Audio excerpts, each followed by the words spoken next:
Hey, Bible people. Let's try that again. Hey, Old Testament survey people. Thank you for tuning in. This is a kind of a review episode here. I'm just going to use this to go back over the questions that I would ask for Hosea. I'll try to pause a little longer, but you need to be interactive with this and respond. It'll get you in the habit of hearing the question, giving the answer, and so you'll be super ready when it comes to the test. You might just want to have your Hosea notes out.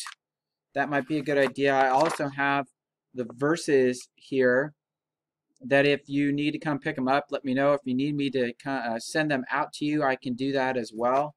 And then thirdly, the handouts that I made, either you need to come pick them up. You need to arrange for that at some point. So let's talk about that. Hey, look, it's Mr. McAndrews. Everybody wave to Mr. McAndrews. He can't see you. Hi, hi, hi. He's waving, and it's serious. He's got his FBI sweatshirt on. Anyway, the important ones that you want to look at for Hosea is obviously Hosea at a glance. Then, I didn't mention this yesterday, but there's a really good one on the back side of that. Israel's apostasy and Hosea's marriage, and then what's in a name. Because we've got down some of those funny names like Jezreel and Lo Ruchama and Lo Amni. And then we got on there something that I need to add, or that you could add to your notes, and that is under the author. When we got to letter C on the outline on page 202, not only is Hosea the son of Beeri, but also his name is similar to Joshua, which means Yahweh is salvation. So make sure that you write that in. And right, it's good. It'd be a good idea if you review this often. Once or twice a day would be good. And when we hit the next video with Joel, I'm going to repeat these questions. So I want you to respond as quickly as you can. For starters, you're going to want to just find it on your notes, and then you're going to want to try it again without your notes and see if you can get the answers right. So here we go. I'm going to start on page 201, and we'll do a little review.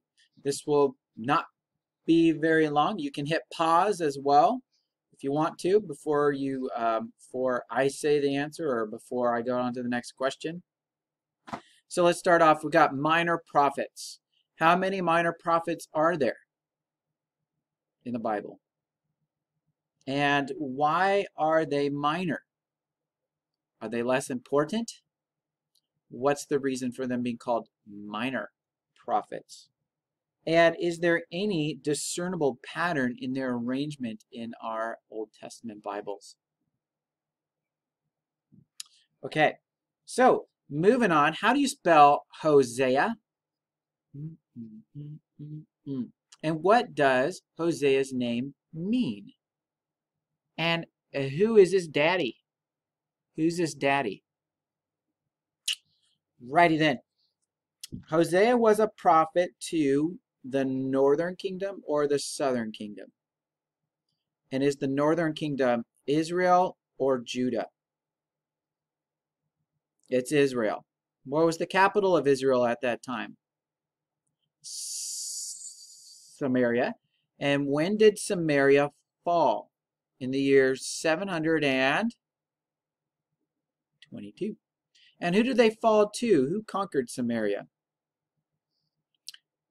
Syria. Yeah, and they carted those people off to their capital, which is the city of Nineveh. Good. Hosea prophesied during the reign of which king in the north? That would be Israel. Which Israelite king was king in the north that Hosea prophesied to? And again, is that North Israel or is it Judah? Now, who were kings in the south during this same time? We have King U something or other, King J something, King Aha, and King Ha. Get those guys? And they're kings in the south, which is Judah, or is it Israel?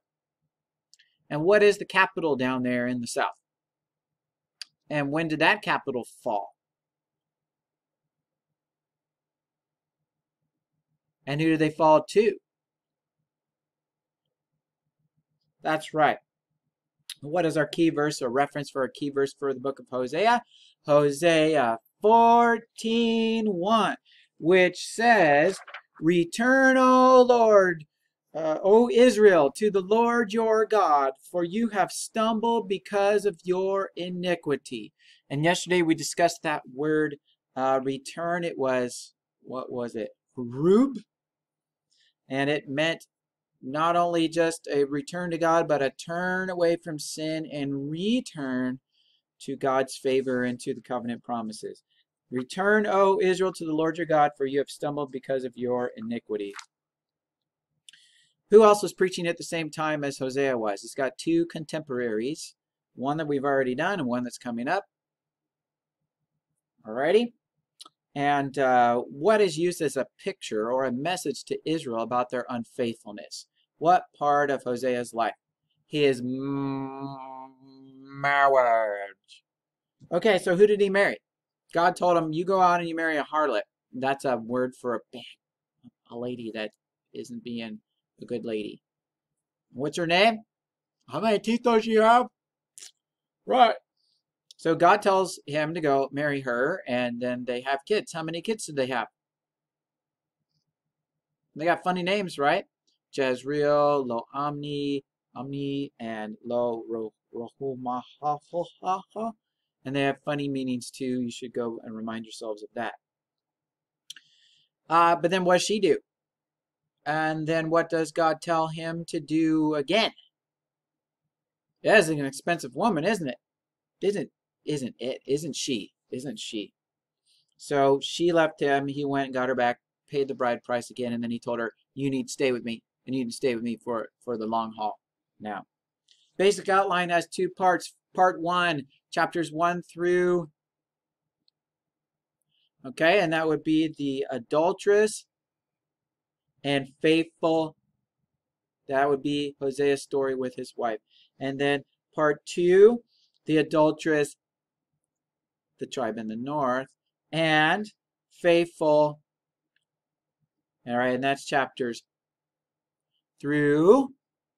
How do we know that's the last chapter? Because our key verse is there. And what is our key verse? It's Hosea.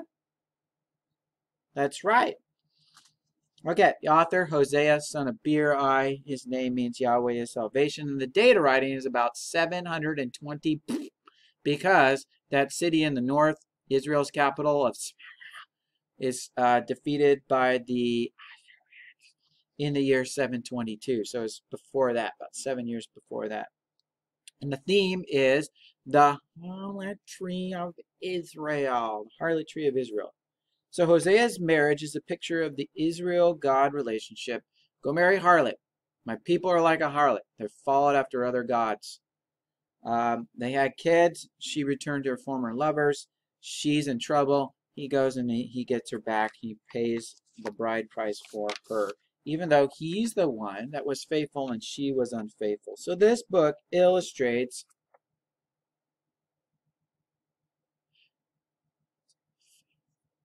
love. Say it with me. God's faithful love. And what's the purpose of this book? The purpose of the book is like the purpose of most of the minor prophets and several of the other prophets, to warn Israel or warn the people of impending doom or coming judgment due to the nation's idolatry. That's pretty much it. Return to the covenant promises. Return to me, O Lord. Or return to me, O Israel, says the Lord your God, because you've stumbled because of your iniquity. Very common themes, why it's our key verse. You need to be practicing that key verse, and you're going to show me you doing it like this. Return, O Israel, to the Lord your God, for you have stumbled because of your iniquity. Hosea 14:1. Okay, that's your first review. Next video is going to be Hosea and then Joel. Okay? Are you ready for dying and destruction and locusts and stuff like that? Well, here it comes.